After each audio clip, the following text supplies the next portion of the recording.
Hello and welcome to Trash Talk for April 26th. I'm Mike Green and I'm out in beautiful Toronto on the first nice day. I've been here for 14 days. Every other day has been cold and rainy. And right when I leave, we're getting a perfectly beautiful day. And so I figured what better thing to do with a nice day than pick up some trash outside the lovely Absolute Comedy condo. I'm very close to Young and Egg, so I'm gonna pick up there. Oh, this is funny.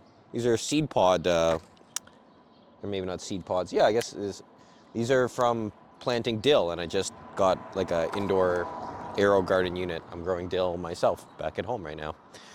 So it's all meant to be. And yeah, this is meant to be a very flat can. I'd love to see it. I wasn't sure I was going to do a trash talk. I wanted to do one when I was here, but I wanted to try and get some special guests. I couldn't really line it up because I just ended up kind of burnt out from doing this run. It's a really good club, but I sort of stupidly volunteered to do a host and headlining run. So it just meant for the 2 weeks I've been here, I had a show every single night. And yeah, I'll be honest with you, I drank every single day. And was waking up real groggy, and talked to some people about doing something, but I never really lined it up. So I have no one to blame but myself. But today being the last day and it being a nice day, I figured I had to do it. And also, I'll be honest with you, there's a very special piece of trash that I've been stepping over in the gutter on this street every single day, and I just want to pick it up. Very nice dog park right here. Oh, and I guess actually that's the dog park. But yeah, there's a very nice Shiba that I've been seeing. A very sassy Shiba who's there with his owner, his proud owner, every morning. And we're going to come up on some cool trash here. And then I may as well just go all the way down to Young and Egg just to make something happen here. And also so that Toronto people will think they have one more crazy person in their neighborhood. But yeah, hanging out around this condo. There's tons to do, but I haven't done it because I've been here before, specifically like this club, and I come to Toronto medium often, so it didn't feel like I needed to go out and blow a ton of money. I'll be honest, this is a great club. Doesn't pay the most, as most club gigs do when you're not a very well-known comic. Oh, this fucking massive. Hey, I got it. Take that. Using a subpar no-name picker. So yeah, basically most of my trip has been just walking back and forth to the club and stopping in at this Loblaws right up here and making it my goal to be the first man in every morning so that I can buy the discounted deli products. And it's been a thrill. I've gotten some steals. I've gotten some absolute steals. There are these bowls pre-made. Hey, a paintbrush. This wasn't even the fun find I was thinking of. That's fun. Looks like it's been there about 30 years. Yeah, there are these bowls that are normally $8. I figured out if you get there early, you can often get one for $3.40. There are these little Italian sandwiches I kept looking at the whole time that were $9, but it would only go down to $5.40. So I was refusing to get it because not a deep enough discount for me. And today, being my last day, I crumbled and bought one for $5.40 just because they looked so good. And you know what, honestly? It wasn't that great, and I wish I just stuck to the things that went for 60% off. What else did I buy? I bought a giant pack of sliders that was meant to feed a small family barbecue. I ate all that myself over the course of days. Had to freeze it at one point because I was sure it was going to go bad on me, and I was tired of eating sliders, but then the other day got them out. And bought discount salmon. So many great memories from this trip at this Loblaws, and I'm sure there's a lot of families that were used to buying these up to feed themselves in hard times. And you know what? Not when Mikey's in town. I'm fucking stinking all those deals. So this is what I've been looking at. This is what I've been waiting, because every single morning I walk from there to Loblaws and I look at this fucking broom. And god damn it. Kill me now. Just fucking kill me now, bro. Right, I've been saying that for a long time. I never really thought about that scene in The Departed where Matt Damon's sort of trying to big time Leonardo DiCaprio, saying, "Oh yeah, you don't have anything, you don't have evidence, whatever," and he's like, just fucking kill me, man. So maybe that's how I should be saying that phrase. But I don't want anyone to kill me. I'm living a great life out here. I've done a bunch of shows. They were all really good. The toughest one was the late show last night. And I knew it would be. And it's honestly because I just don't have it in me to do 2 shows in a night, which is such a little baby boy thing to say, because who am I to think I should only have to work for a maximum of 45 minutes a night? But it's just the nature of the way I've trained. I never had to do that many double shows. And yeah, I don't like it. And I think I just got in my own head. Also, the Friday night show was so good that all I was thinking was, man, like, I wish I could just go home now. I would forfeit half my pay to just go home right now. I've been here so long. I miss my lady, miss my cats. And yeah, so maybe I just went into it with a negative mindset. Because they were a fine crowd. They were good for the host, good for the features. And they were fine for me, but it was just a set where I obviously recorded a full 45-minute set in September of 2025. So this whole run, I've sort of been challenging myself, like, don't do any of that. I'm doing a pretty good job. I'd say most of the rest of the sets I did no more than like 3 or 4 minutes of that other chunk. And aside from that, I felt really good about working on this new stuff. But just as soon as I started with the Saturday late show yesterday, they weren't buying into all the riffing that I'd been doing, which had been going so well. I'm stopping to pick up some cigarette butts. I don't think I'm gonna be able to do that. We're playing by Winnipeg rules here, baby. Some fucking packaging here. I feel like the Loblaws Corporation could clean that up, but Giant King can. I've also gotten so many discounts from Loblaws this week. I feel like this homeless guy probably bought some prosciutto and came right out here and ate it. I feel that, brother. So yeah, I went in last night to the late show, and just as soon as they didn't start giving me what I wanted, I did revert to to some of that stuff. But if I was going to do that, I should have done it earlier. I sort of forced it for a good 20 minutes, and it did the worst thing as a comic, just sort of addressing, like, no, you guys aren't really buying this, huh? Whereas most of them probably were, just wasn't. I mean, they weren't going crazy, and they had no reason to be. I wasn't giving them a super strong, I believe in myself type vibe. But yeah, and then after that, then I just went to the dirtier stuff from that album, and that kind of got it going. But then they were liking it, and I wasn't liking it, because I was just like, I didn't even want to be. This was the stuff I told myself I was going to challenge myself not to do. A fucking animal. This guy's got his goddamn speaker blaring. It's obviously not an original complaint. A lot of people talk about this the world over. Oh, and you got a bottle of vodka. All right, well, I guess he's just living his best life then. Ball of vodka and speaker booming. But yeah, we've all seen this.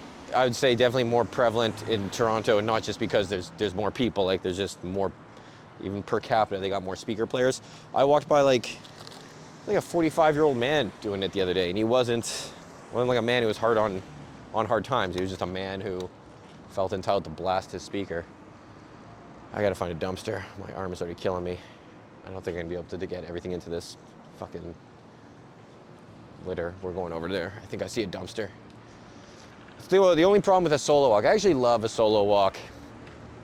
I know I was saying that the whole point of this new season will be to get more guests, and I do think that's the ticket to fame and fortune, but I really like doing this on my own. The only thing I don't like is how goddamn sore my arm gets because of the unnatural way you have to grasp the pole and the bucket at the same time, and I don't think there's going to be any way around that. Oh, fuck me, I'm not going to be able to dump in here. Oh boy, what's going to happen when I dump in here? This is a high one, and I'd like to not get any trash on myself. Let's see what happens here, folks. Say goodbye to this broom that's been tormenting me for 14 days. Let's see what happens when I dump. That's pretty good. Like I've done it before. Oh, good. Nice. Woo. Anyway, yeah, the thing about the show last night, and again, it actually was fine. But at no point did I feel like I was in the zone. And very funny feature act, Dustin was there. He's a comic who just moved from BC to Toronto, and he was doing the guest spots. And he was telling me after, he was like, "Yeah, no, I like that. I thought." I said, "Man, I had no flow to that." And he said, "Oh, really? Wouldn't have guessed that. It seemed like it had a flow. It seemed like a set you built." And I said, "Man, at no point during that set was I sure what I was going to talk about in the next minute." And that's one thing that I don't think people who haven't done stand-up or like a performance can understand is you have to be, patting your belly with one hand and rubbing your head with the other. Like you're always thinking about the words coming out of your mouth, and then the second track of your mind is thinking about what's coming next. Gummy bears. Who did this? Somebody ran out of bulk bar with some gummy bears and just let fly here. I'm gonna do, as much as these are biodegradable, before they ever biodegrade, someone's gonna step on these, get them in their shoe. So I'm gonna do the world a service and clean up these gummy bears. So yeah, normally those tracks are smoother, you're very comfortable, and you're not stressing about what's coming next. You're just thinking about what's coming next. But this was literally, some words are coming out of my mouth, and my brain is actively searching through the catalog, trying to think, what the fuck will these people want to hear? Because I just didn't feel like I was making good shot selection. Oh no. Now I got a gummy stuck to my picker. Oh, there we go. Got it off. And yeah, that's just a stressful state of mind to exist in for 45 minutes. I only did 40. But I mean, for the record, I did my time. This club only wants you to do 40. Big dog shit. Love that for this city. A lot of dog shit around here. More than other places. I would say Toronto doesn't care about picking up their dog shit. Oh no, this picker is now got gummy juice on it to the point where that cigarette actually stuck to it for a second. That's not good for nobody. Anyway, we're approaching historic, iconic Yonge and Egg. I actually don't know if Toronto rates this as historic. It's a subway stop because it's high density, but I mean, it's not it's not Dundas Square, or as they call it now, whatever the fuck they call it.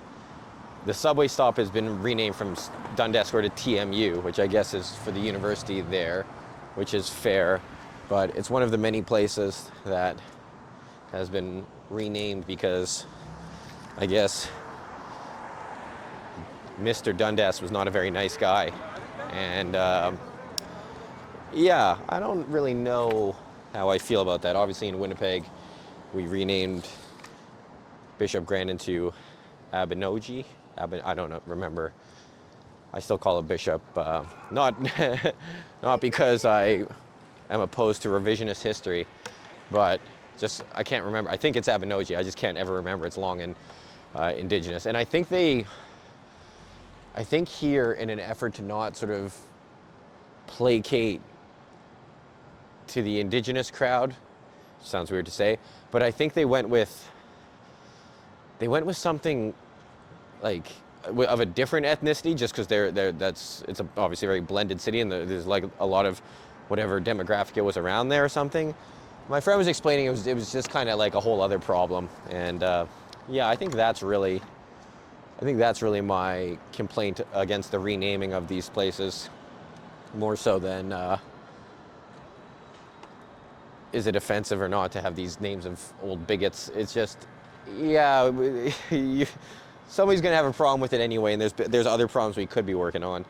And you got to get up there, guys, and change every fucking street sign. It just seems like a tremendous waste of time. But I suppose if there was a Hitler Avenue somewhere, I'd feel pretty strongly about changing it. So maybe I should shut my goddamn mouth. Well, would I care about Hitler Avenue? If I had to live on Hitler Avenue, I might care about it. If I didn't, I'd probably just try and stay out of there. This is a little bottle of hot sauce. Something like that. Plunk. Yeah, you can tell this is trash that's been blooming. This stuff looks like it's been here for a whole season, which is funny because there's so many businesses around here. You do feel like, wouldn't somebody just take control of their own boulevard? This is an old little thing of super glue. Looks like it's been there forever. Yeah. What else did I do this week? I saw some family, saw some old friends. I didn't just hang around the condo. I mean, I do think I come here enough that I don't feel the need to, like, I'm not going to go to Canada's Wonderland or whatever. But I'm definitely not one of the comedians or performers who I've met who really makes no effort. And it's crazy. Even the guy I'm staying with right now, Josh, a funny comedian. Shout out Josh. He's from Ottawa, which is where like the original Absolute Club is from. Basically, he's been in the Absolute Club ecosystem for, I don't know, 15 years and come to this building many times. And he saw me leaving the condo in my swim trunks. And he was like, whoa, there's a pool in this building? And I was like, yeah, bro. I found that out my very first time here in 2019. There's a pool. It's a nice pool. And yeah, some people don't make an effort to just live active lives when they're on the road. And that's the funny thing about being a performer, is it's kind of your job. And I've never understood why so many guys treat the time on the road like they say, like, oh, you know, obviously it's hard to stay in shape when I'm on the road. It's like, well, that should be the easiest time. Like you only have to work at night, and you're kind of like just really supposed to do this one thing, which is give yourself a chance to do a good show, and that involves, I would say, moving around. And yeah, anyway, I definitely hit the gym and I used the pool. And actually, the gym in the building is pretty small. It gets super hot, so I didn't love it. So I walked all the way down Egg and found this calisthenics park. But then it was like I said, mostly rainy. Even that day that I was using it, it was pretty rainy and windy. It wasn't that nice. So I went over here and I signed up for. There's no sign on that building. This is a weird area. There's literally a Good Life just back there at those lights, and there's a Good Life in this building. So yeah, I signed up for a Good Life trial. And I was like, oh yeah, I'm really interested. I don't know why. I forget, I just told the guy probably that I'm traveling and whatever, but I made up this elaborate story that I was thinking of moving here and just trying to figure out what my routine would be like. Talked to the guy for way too long to get the week-long membership, when I could have probably just told him, hey man, I just need it, and you know, it's no skin off your ass. Who knows? Maybe he would have turned me down. I don't think they're allowed to turn you down. But anyway, yeah, I told an elaborate story about a life I'm trying to build here just to get a free 7-day membership. And yeah, I hit this one all the time, had a nice sauna. Love a sauna. Would love a steam more.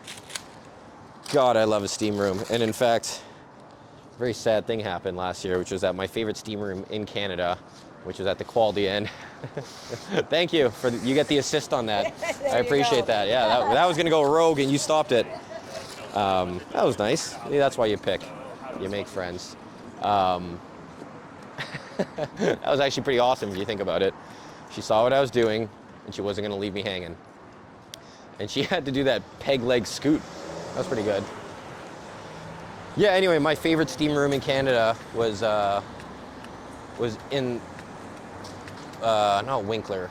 Is it Winkler? Yeah, Winkler. It was the Comfort Inn in Winkler. And it had this really cool freestanding steam room that got super hot. And anytime I was doing a gig anywhere in the Pembina Valley, where I'm huge, by the way, I've done a lot of gigs in the Pembina Valley. We're talking Winkler, we're talking Carman, we're talking Plum Coulee, all the good ones, all the big cities. I would always say, like, yeah, you got to get me accommodations and just put me at the Comfort Inn in Winkler. I don't care if like the town, Carman, some of these places are actually 15 or 45 minutes away. I'm like, I'll stay in Winkler just so I could use this dope ass steam room. And that hotel actually had a fire. I don't know if it burned down completely, but I definitely think that the steam room is gone, and that's a real loss. And if there's any hotel that you know of that has a freestanding, like sort of Quincy style looking, I don't even know what you call it. It was like a little hut in the middle of the pool area, which is crazy because normally a steam room is a room. There's just one door. Until this was a little freestanding yurt structure in the sauna, in the pool area, that got so hot, and it's gone now. Anyway, this is Yonge and Egg. This is it. This is why people pay so much to live in Toronto, because you have a Burger Priest and a Shake Shack. Oh yeah, I'll tell you this too. I don't really feel the need to, you know, waste a lot of money here because I've been here. But oh, I heard Shake Shack was here, and everyone's saying, oh, you gotta try Shake Shack, and you know, I can't do it in Winnipeg. So like, all right, it's literally on the way from the gym to the condo and vice versa. So I planned a workout specifically to hit Shake Shack after, and I don't have a lock, and so I didn't bring my wallet to the gym. I just brought a $20 bill. I even looked in advance. I was gonna bring 10, and then I noticed that like their burgers are, I figured it might come to just over $10 with tax, which is sort of insane for just a little burger, because A&W is right across the street, and I know I could get a teen for $5. So I was like, well, I'm doing it for the experience. I'm doing it for the fact that I can get a teen anytime. I can only get Shake Shack when I'm here. And so I brought $20 with me to the gym, worked out, went into Shake Shack on my way back, had it perfectly timed out. I had this 2 o'clock meeting. It was all lined up perfect. And then I got to Shake Shack and said, 1 burger, please, and held up my 20, and he said, yeah, we don't take cash. And I just literally said, oh, fuck me, I guess. And the guy was really taken aback. I was like, oh, I'm sorry. I was like, it's not your fault. But for the record, I think that's bullshit and maybe illegal. Like, are you allowed to not take my legal tender? And yeah, and so then I had to go, it wasn't even that far back to the condo, but it's 9th floor, up and down, back and forth. Set me back on the meeting I was supposed to make. That's not true. I had fucked up the time change, and somehow I thought I was gonna be 15 minutes early to that meeting with a burger in hand, and instead I was 45 minutes late to the meeting, and eating a Shake Shack burger on Zoom. And yeah, and also not an amazing burger, like especially in Toronto, where like the Burger Priest or Rudy's, not that there's a Rudy in this neighborhood, but like I could have got Burger Priest and been just as happy, if not happier. And so yeah, it was a bunch of bullshit. I don't know if I'm allowed to go back here, but I'm gonna go back here because I want to dump my bucket. I can't tell what's going on back here.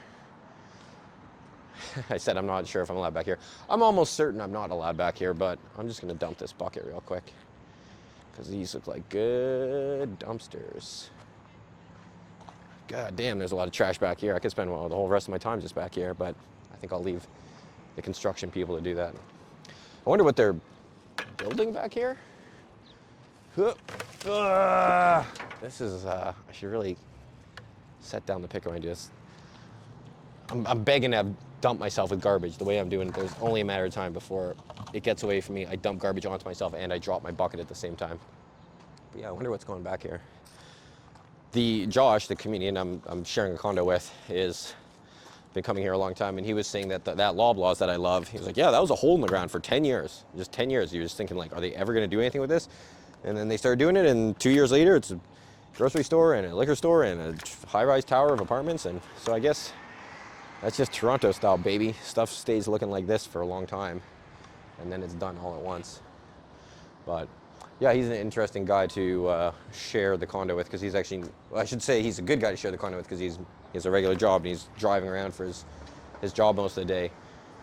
Very interesting thing that happens in comedy where you have to share with a stranger, and as an adult you're sort of plunged back into this juvenile, well, I guess we're roomies type situation.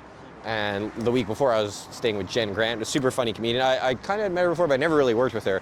And yeah, she's a really good pro who is an adult, and it was just funny to hear her say that she had to explain to the club owner a while ago, like, yeah, you know, like, it's not really fair for you to just kind of put me with whoever. Like, I'm a woman, there's no locks on these doors. It's kind of strange. And the club owner is known for being like a bit brash, but actually, like, we both agreed, he actually is a pretty considerate guy. You just have to know what his style of communication is. So yeah, she was saying that like she gave him a hard time about don't put me with a weirdo. And then I let her know that actually when he booked me for this run, we were on the phone going over the dates, and he went, okay, I'll put you there. You can host that week because you'll stay with Jen Grant. You're not a weirdo. So I told her, he took that complaint to heart, and I think I held up my end of the bargain in terms of not being a fucking weirdo. And yeah, we got along great. But what I like about the condo situation is it sucks when you have to stay with someone. I was really hoping that the host of the feature this week would be someone local, because then I would have got the condo to myself. It happened to the last couple Winnipeg comedians who stayed there.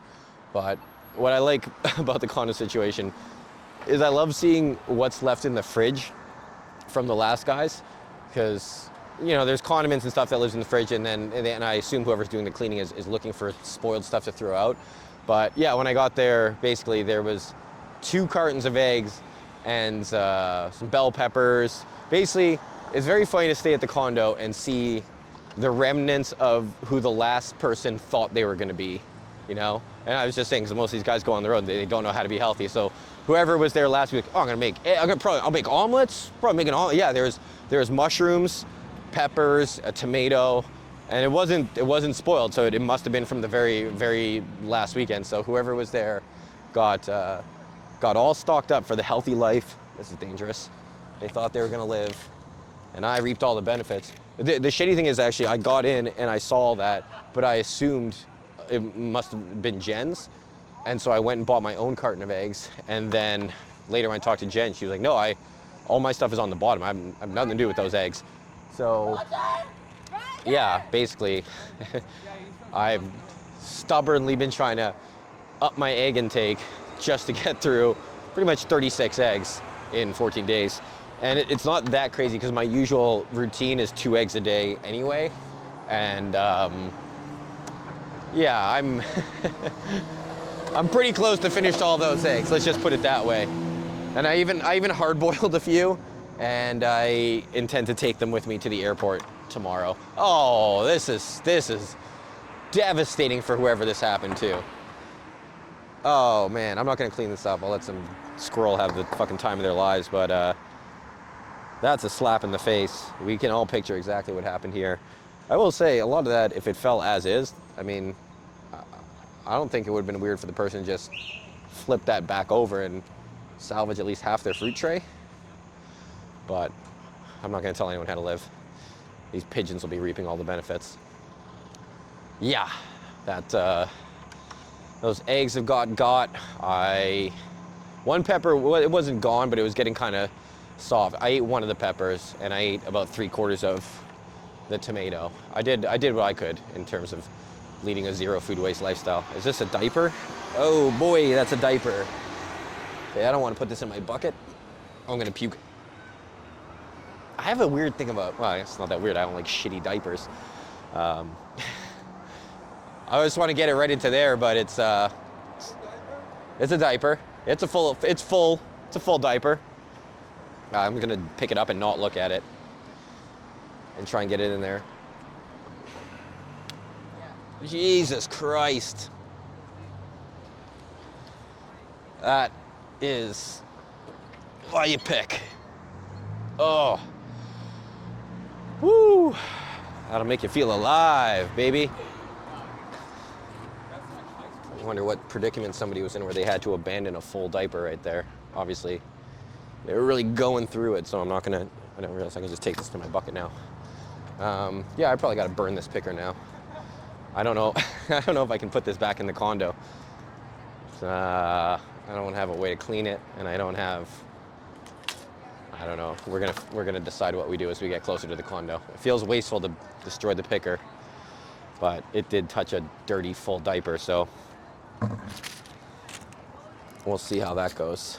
The last time I used these pickers actually was when I was here, and I did trash talks with Chris Locke and Marcel Williams. And the nice thing about doing it with Marcel was that his building has a dog cleaning station. Ooh, I want that bottle. Oh, I can't get it though. Ooh, I can't get it. Maybe I can. We got a light here.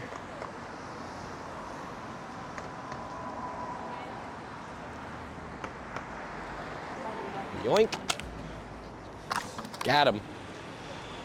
And yeah, I could use Marcel's dog cleaning station to clean out all the buckets and pickers, and they've just been sitting. Then they sat in his storage for a year. Oh, more dog shit. Jesus Christ, Toronto, fucking get your shit together. I'm still vibrating from that diaper pickup. Absolutely insane. That was horrifying. And yeah, I don't know. I think I am gonna put this picker back because I feel like I'm gonna come back to Toronto soon enough, and I won't want to have to buy another picker because, as I've mentioned several times, I'm losing my goddamn ass doing this show, buying pickers in every city. Just kidding. This is a much cheaper picker than what I've had to buy when I go to the States. Because I remember where I got this. I got this from Canadian Tire, and it's a shittier picker than the top tier Unger that I complain about buying in the States. And also, when I buy in the States, it's fucking USD conversion killing me. I don't understand how the US can be doing so badly, and yet every time I go to the States, I'm still getting hammered on the exchange. Like, at what point does their dollar get weaker? It has to happen, right? There's just a second assassination attempt on Trump. Yeah, I'm filming this right after the White House dinner, correspondence dinner. And I don't even think we can call that an assassination attempt. That was just an absolute half-baked. This guy tries to charge through the entire building, and I'll just say it, I guess maybe not half-baked. He made it pretty far. Seemed like he was like just outside the doors, but you can even just tell when you watch that footage. Like, nobody in the ballroom nobody's worried. They start shouting USA before they even know what's going on. Another piece of dog shit. So yeah, that you can have. How does that not affect the dollar? How does the U.S. dollar stay so strong in spite of people taking shots at the president? That should have some effect on something. Anyway, I've really just talked about how this is cheap and I could afford to throw it away, but I'm going to put a shitty picker back in the condo. The thing is, I actually feel like I was touching the outside of the diaper. This is terrible justification, but I'm looking at my picker now. It looks pretty clean, and I think what I'm going to do is wipe it really good on grass, and then I'm going to throw out this liner, and there's another. I put an emergency liner in this bucket, and I'm going to take that and wrap this picker in that before I bring it into the condo, and then that's what I'm going to do, and that's how I'm going to justify bringing a shitty picker back into a communal condo that all the comedians in Canada have to share. And they'll never know. And honestly, again, these people that when I get into a new place, I do some rummaging, I do some investigating. I know exactly where I'm going to put this in a closet, and I don't think anyone's even going to realize it's there. So I don't think it's going to bother anybody. But if anybody ever sees this footage, which as of now I'm pulling dozens of views. I don't understand the views, man. I get great feedback on clips and stuff, and yeah, I could get 20,000 views on a clip. I did that on the first announcement post this season. Zero migration. You'd think just like 1% of that should be people who are like, oh, okay, I will click on the link and look at a larger episode, but very, very little pickup on that. So I can't really understand who is or isn't watching this and why they are or aren't watching it. That's just the nature of the beast. At the end of the day, like I said, I do just I like picking up trash. I'm enjoying, as always, the challenge of trying to keep talking.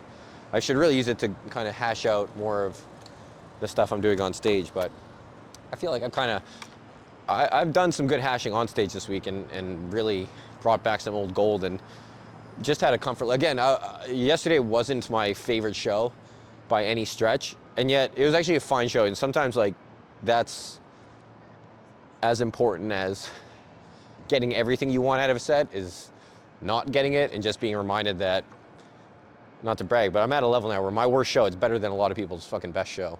And I was absolutely not comfortable at any point last night, and Dusty is like, I mean, well, he's not such a good. I don't know if he'd be super honest with me if he thought he hated it, but I mean, he would have. I gave him plenty of ins to be like, oh yeah, I could see there where the wheels were turning. He's like, no, he's like, I'm surprised to hear that. He's like, was that bit new or whatever? I was like, no, that was all old stuff that I was panic trying to remember because I told myself I wasn't going to use that material. And he's like, oh, I thought you were just riffing it. I was like, no, it's the exact opposite.